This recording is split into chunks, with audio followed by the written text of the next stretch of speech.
श्री कृष्ण गोविंद हरे मुरारे, हे नाथ नारायण वासुदेव। पावन बैसाख मास के कृष्ण पक्ष की वरुथनी एकादशी की आप सभी को प्रभु की प्रीति चैनल की ओर से मंगलमय शुभकामनाएं।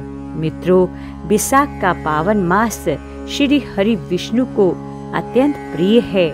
उसमें भी प्रभु की प्रिय एकादशी तिथि का महत्व और बढ़ जाता है और बैसाख मास को मधुसूदन मास भी कहा जाता है। और इस मास में दान, जप, हवन इत्यादि का अत्यधिक महत्व है।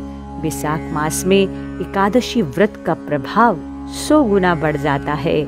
सूर्य ग्रहण में दान करने से जो फल प्राप्त होता है, वही फल इस व्रत को करने से होता है। 2025 में वरुथनी एकादशी व्रत किस दिन रखा जाएगा? वरुथनी एकादशी व्रत का क्या महत्व है? वरुथनी एकादशी की व्रत कथा, आइए इन सभी बातों को जानते हैं विस्तार पूर्वक इस वीडियो के अंतर्गत। 24 अप्रैल 2025 गुरुवार के दिन पावन वरुथनी एकादशी का व्रत रखा जाएगा। एकादशी तिथि प्रारंभ 23 अप्रैल को 4:43 दोपहर को हो जाएगी और एकादशी तिथि का समापन 24 अप्रैल को दोपहर 2:32 पर हो जाएगा। वरुथनी एकादशी का जो व्रत है वो 24 अप्रैल दिन गुरुवार को ही रखा जाएगा। सूर्योदय व्यापनी और द्वादशी युक्त और भव शुभ संयोगों के साथ वरुथनी एकादशी का जो व्रत है वह 24 अप्रैल दिन गुरुवार को ही रखा जाएगा। इस वर्ष एकादशी तिथि पर मुख्य रूप से शुभ संयोग बन रहे हैं ब्रह्म योग, इंद्र योग। और एकादशी तिथि का जो दिन आया है वह गुरुवार होने से और बैसाख मास होने से इसका महत्व अत्यधिक बढ़ जाता है। आइए इस पावन एकादशी की व्रत कथा हम सभी श्रवण करते हैं। वरुथनी एकादशी व्रत कथा। युधिष्ठिर जी ने पूछा, हे वासुदेव, बैसाख मास के कृष्ण पक्ष में किस नाम की एकादशी होती है? कृपया उसकी महिमा बताइए। भगवान श्री कृष्ण बोले, राजन, बैसाख मास के कृष्ण पक्ष की एकादशी वरुथनी के नाम से सुप्रसिद्ध है। यह इस लोक और परलोक में भी सौभाग्य प्रदान करने वाली है। वरुथनी एकादशी के व्रत से सदा सुख की प्राप्ति और पाप की हानि होती है। वरुथनी के व्रत से ही मानधाता तथा धुंधुमार आदि अन्य अनेक राजा स्वर्ग लोक को प्राप्त हुए हैं। जो फल 10,000 वर्षों तक तपस्या करने के बाद मनुष्यों को प्राप्त होता है, वही फल इस वरुथनी एकादशी का व्रत रखने मात्र से ही प्राप्त हो जाता है। हे नृपश्रेष्ठ, घोड़े के दान से हाथी का दान श्रेष्ठ है।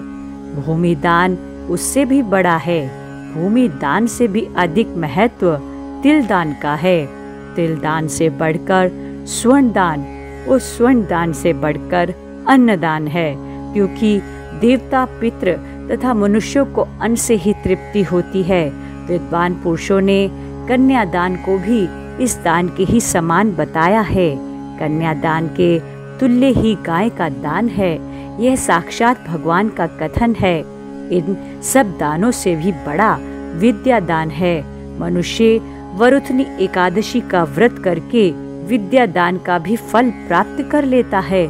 जो लोग पाप से मोहित होकर कन्या के धन से जीविका चलाते हैं, वे पुण्य का क्षय होने पर वात नामय नरक में जाते हैं।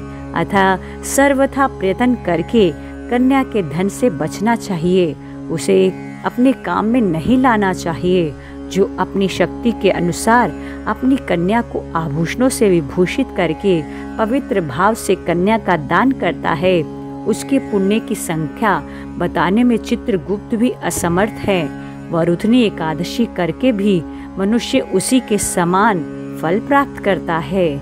हे राजन, रात को जागरण करके जो भगवान मधुसूदन का पूजन करते हैं, वे सब पापों से मुक्त हो परम गति को प्राप्त होते हैं। अतः पाप भीरु मनुष्यों को पूर्ण प्रयत्न करके इस एकादशी का व्रत करना चाहिए। यमराज से डरने वाला मनुष्य अवश्य वरुथनी का व्रत करे। राजन, इसके पढ़ने और सुनने से सहस्त्र गोदान का फल मिलता है और मनुष्य सब पापों से मुक्त होकर विष्णु लोक में प्रतिष्ठित होता है। अनंताय नमः, अच्युताय नमः, गोविंदाय नमः, गोपालाय नमः, श्री कृष्णाय नमः, वासुदेवाय नमः, महतेजाय नमः, वासुदेवाय नमः। ओम नमो भगवते वासुदेवाय। ओम नमो भगवते गोविंदाय।